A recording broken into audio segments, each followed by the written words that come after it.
This portion is brought to you by Elmost Whitening Soap. Narito na sa gustong pumuti at gumanda. Ito ang kasagutan sa problema mo, kapatid. Elmost Whitening Soap sa murang halaga, kutis artista ka na.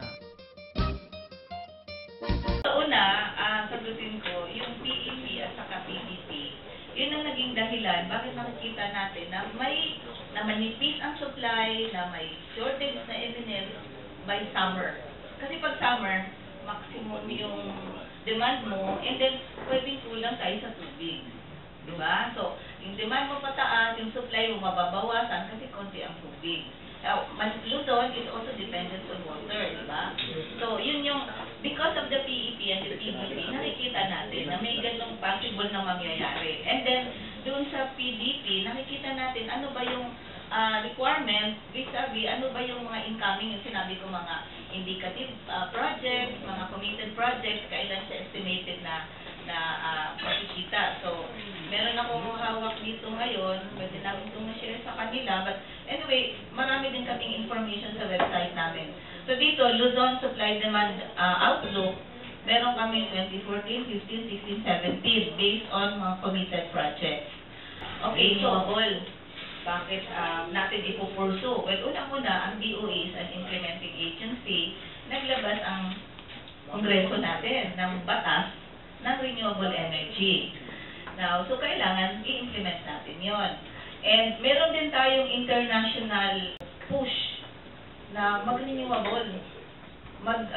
Mayroong cleaner air kasi sobra-sobra na yung global warming because masyado tayong dependent sa mga fossil fuels like coal and yung oil. Kaya nga, umalis tayo doon. Dito sa Luzon, ang ating natural gas, sinubstitute na natin sa mga Sukat, Malaya, Tege, na mga power plants, 40% na ang natural gas. While it is also a fossil fuel, pinakamalinis siya. So, pwede siyang malaking planta. Kaya 40% sa Luzon supplied ngayon nung galing sa Malampaya gas natin. So, indigenous din yun. You mentioned about Germany, na sila yung pinakamaganda, advanced on solar. Alam nyo, nung time ni Secretary Almendras, nung lumabas na yung Renewable Energy Law, no? Ang gusto nilang rate ng solar was 22 pesos per kilowatt. Sabi ni Secretary Almendras, teka muna, nag-i-improve ang technology, magmumura yan. May mga naririnig na ako na mas mababa. Kaya nga, if you recall, si Secretary Almendras nabansagan noon na anti-solar. Kasi ayaw niyang ipalabas yung pit rate. Sino naman ang magbabayad ng 22? Sige nga. Kaya nga tayo umabot sa 9. So yung 9, siya na yung nakukompute ng ERC na reasonable rate because you have to take note na that rate will be good for a number of years. Hindi siya ating ngayon lang. So, pwedeng at the onset, mas mahal yung actual cost, pero over time, mababawi na niya. Kasi pagdating sa mga karamihan ng renewable, and especially solar, ang cost mo is, kasi wala ka ng cost sa fuel eh. Pag natayo mo yung planta, araw na yung antayin mo, hindi mo nababayaran. Unlike coal, may cost ka pag tayo ng planta, may cost ka sa coal. Pagdating sa mga oil, so ang renewables, mahal siya sa umpisa. Kaya, very important yung technology na medyo advanced na, mas mura na. But I would like to give credit naman dun sa mga nag-isip. Nagwawala na kayo sa 9. No? Pero kung maalala nyo, si Secretary Pitilla initially announced a 50 megawatts na solar. Tapos sinabi niya, okay, 500 na. Kasi marami na pinapasok na, at even dun sa 968, may mga pumapasok na investors. Ibig sabihin, kaya nila. No? So, in fact, meron tayong malaki sa Negros, ilan yun, 100 plus 20 megawatts na mismo si Presidente ang nag-inaugurate. So, ibig sabihin, marami pumapasok ng coal, na solar plant. Ibig sabihin, yung 968 is makakayanan nila. And in fact, doon sa 500, meron tayong condition. Kasi inatake na naman ang DOE doon. Yung 50 na 968, dinagdagan mo pa ng 450. Ang mahal-mahal niya, no? ang sinabi doon sa ang tinitingnan ngayon dyan is, the 968 rate will be up to plants that can be established or put up and operate by March 2015. Pagka 2016, pwedeng bago na yung rate. Nag-review na si ERC ng lower rate kasi as the technology improves, nagiging mas mura. Bakit ma'am kailangan tayo natin na mag-improve ang technology pero meron naman tayong talagang alternative na pwedeng i-boost ng BOA? Like yung nuclear na ang laki ng nakaburahan. And pangalawa yung deuterium na sa computation piso lang. Piso per kilowatt-hour ang ibabayad ng consumer. Bakit hindi ito talaga? Ito sigurado na tested na worldwide. Actually, ma'am, yung Agus Pulangi lang sa Mindanao, it is operating at a very dismal capacity kasi hindi na maintain. Hydro yun, tubig lang yun. At in place na yun, wala ka ng front-end cost dahil installed na yun. Ang kailangan lang doon, maintenance, desiltation, and proper use. Kaya tuloy yung mga tao sa Mindanao, I noticed that you mentioned your Mindanao plan. It becomes a special problem because people in Mindanao, including all the congressmen, feel that there is a conspiracy against them to run down the hydro plant so they can sell it at a fire sale, and once it is privatized, like the experience in Luzon, the generation rates will go hit the roof and beyond the ceiling. Ang mangyayari kasi dyan, the 54% that the hydro in Agus Pulangi accounts for the overall generation mix in Mindanao stabilizes the prices. Once you offset that with the 3 or 4 coal plants that are coming in next year, the overall generation rate in Mindanao is going to change dramatically.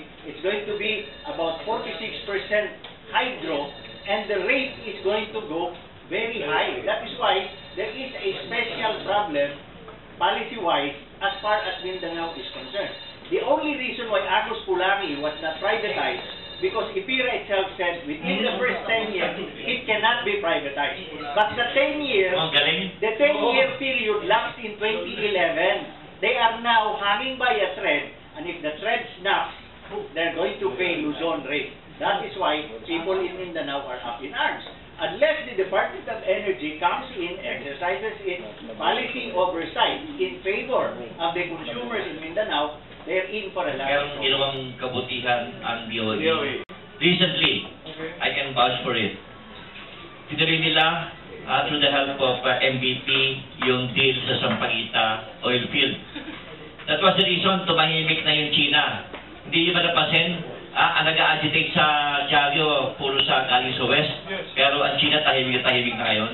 Malaking bagay yun dahil yung timetable na nag-take over tayo na-abort. Emergency powers. And I think people should know this. Ang binanggit po ni Secretary Pitilla is a bunker fuel generation plant na i-install niya dahil mabilis ang startup and it can respond immediately. Sinasite niyo yung sa Japan. That is run by bunker fuel that's about 15 pesos per kilowatt hour. Who is going to pay the price? Is it going to be Malampaya Fund to answer for it? I understand the advantage in it. It is a very quick startup. It can be embedded. Wala kang problema sa transmission. Diretso yan mag-feed. But the cost is a little bit high. And pangalawa, it is misleading to position it as a base load plant.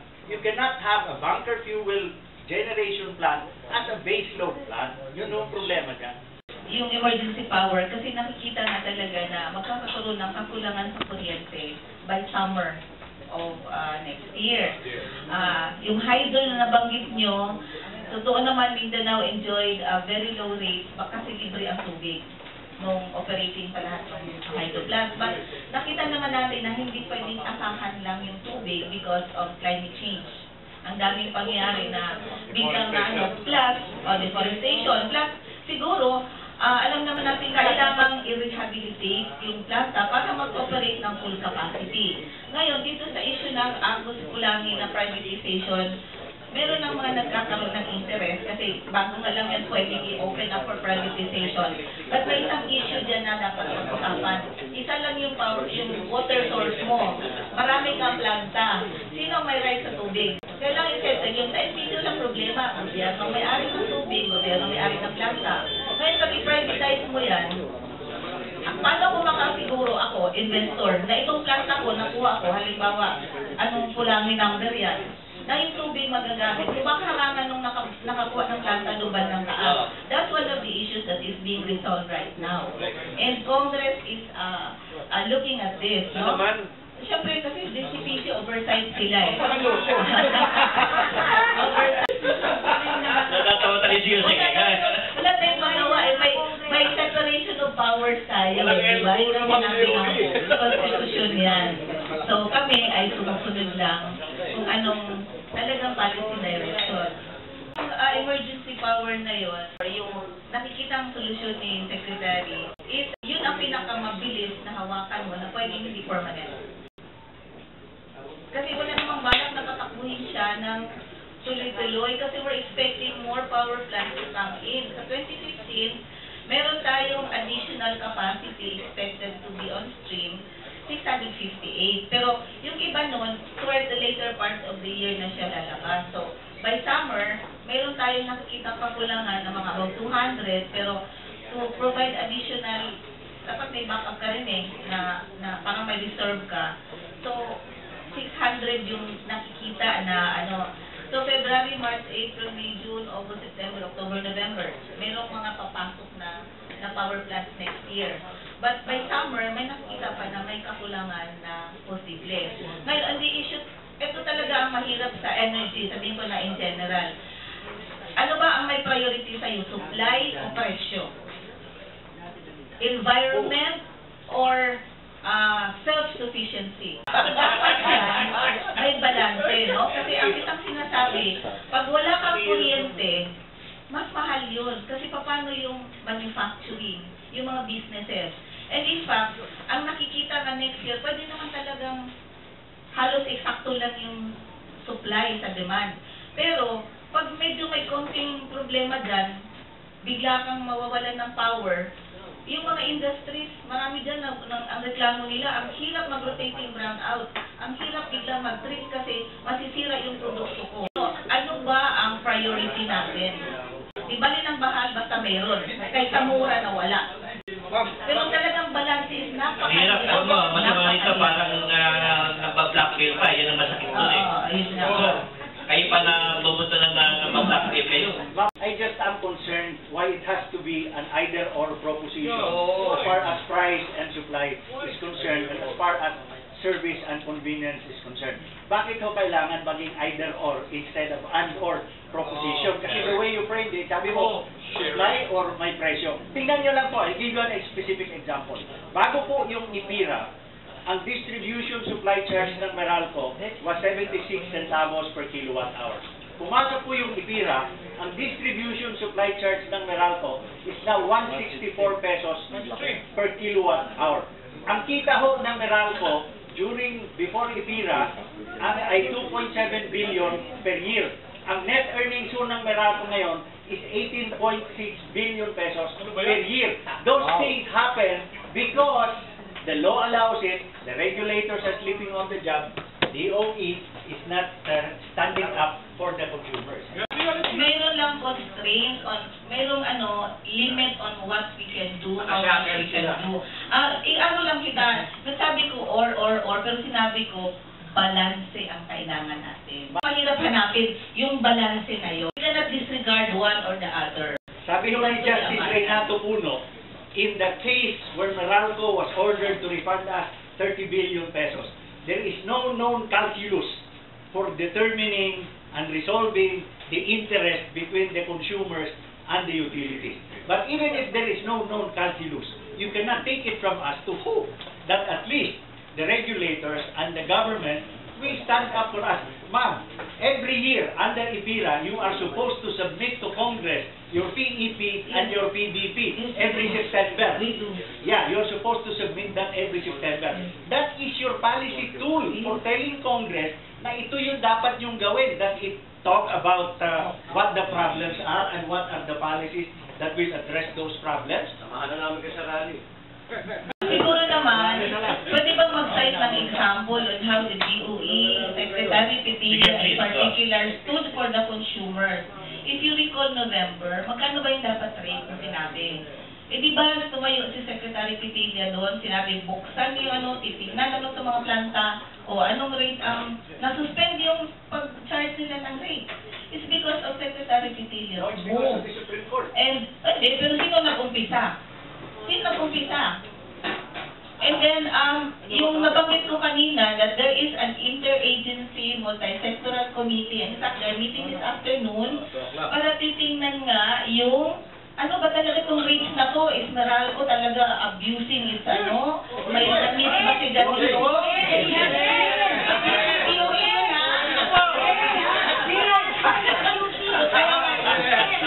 Kaya natin Secretary forming of group.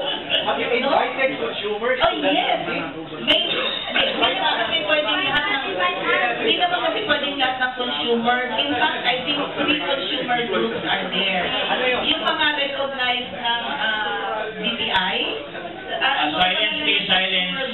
Meron 3 groups ng parang National Consumer something, FCP, NCI, parang gano'n consumer groups to kasi hindi naman pwedeng lahat, walang mangyayari pag lahat magsasalita. May representations lang tayo. So, basta ang alam ko nung first meeting na inatinan ko, may 3 representatives of the consumer groups. Pero consumer, lahat ng sektor meron doon. Kaya nga, ang tanong nga doon, paano to mag-work efficiently when may kanya-kanyang issue at kakasabay-sabay magsalita, walang mangyari. But they're talagang organizing this seriously kasi nga, kailangan matingnan natin itong lahat ng issues na to. Kami sa DOE consumers din po kami. Wala kami special rate, wala kami special na kuryente pagdating nung brownout. Pare-pareho po tayo, so hindi po kami pwedeng magpabaya. Okay po, nuclear is still part of the option, ng ating energy mix. In fact, meron na kami ginagawang mga studies with Korea, kasi itong ating nuclear power plant dyan, may operating ngayon na kasabay na Korean plant. While this is Westinghouse, may Korean facility. In fact, fortunately, in one of my punta rin ako doon sa Korean facility na yon, which lumabas na itong ating Bataan nuclear power plant sana has better safety facilities than the Korean equivalent. So, tinitingnan natin because it's been years and years and years na hindi siya nagamit. So, ano ba yung kailangan to rehabilitate it? Sa tagal na nito, wala nang mga bagong planta na pareho. So, the spare parts, some of the parts may not be there anymore. Pero, meron pa rin siyang chance to rehabilitate. Number 1. So, ano ba yung stando nito? Number 2. Ano bang regulations ngayon ng international yun ang pinaka-importante. Atomic Energy Agency? Yun ang pinaka-importante. We have been coordinating with them. Matagal na kasi even before yung Fukushima incident. Siyempre nung na-Fukushima, Japan is very, very strict on safety, yet nag-suffer sila. Pero lumalabas ngayon, hindi naman dahil sa earthquake, but sa tsunami, but anyway, tinitingnan pa rin yan. Hindi naman sa close ang namin, but ang dami natin dapat considerations because may mga international regulations. Pero makapit sa Japan, kaya compare sa BNPP. Ang BNPP is on the mountain. Oo. Pero nasa Japan, nakasubmerge sa tubig yun. But this is because of ang technology nun, way back 1971 pa, samantala doon NDPP is 80s na. So, but because of that incident, nagkahigpitan ngayon ng regulations and we have to deal with that. Madaling itayo ang planta. But we need to capacitate people who will run it kasi yung BNPP, may mga tao na tayong na-train for that. Pero nasaan na sila ngayon? Yung iba patay na, yung iba matanda na, yung iba kung saan-saan na sila nagtatrabaho. So whatever the new technology will be, then we have to capacitate people. So una, mamili ka ng technology bago mo sila ma-train. So it would take some time. And actually, open tayo dyan because our neighbors are looking at nuclear power plants. So kung ang takot natin is radiation, kung sumabog yung mga planta nila, damay tayo. Bakit tayo mag-close ng doors natin on having a cheaper power. So it's really part of the DOE option, but we have to look into the different considerations para dyan. Kasama siya, hindi siya burado. Kaya lang hindi kami makapaglagay pa ng specific year because marami tayong ginawang study para dyan. And in fact, IEA, nagpunta na dito sa atin para to really assess the plan. Okay. Kasi yung sa Japan, although it's 1971, May. Pero, laging minamodify yon, ina-upgrade lagi yon, saka yung mga scientists sila talagang araw-araw nag-aaral yan. And just like me, I was supposed to go to Japan. Pero yung counterpart ko sa Japan, sa Tokyo, sabi na, don't go. Why? Meron silang adjacent doon.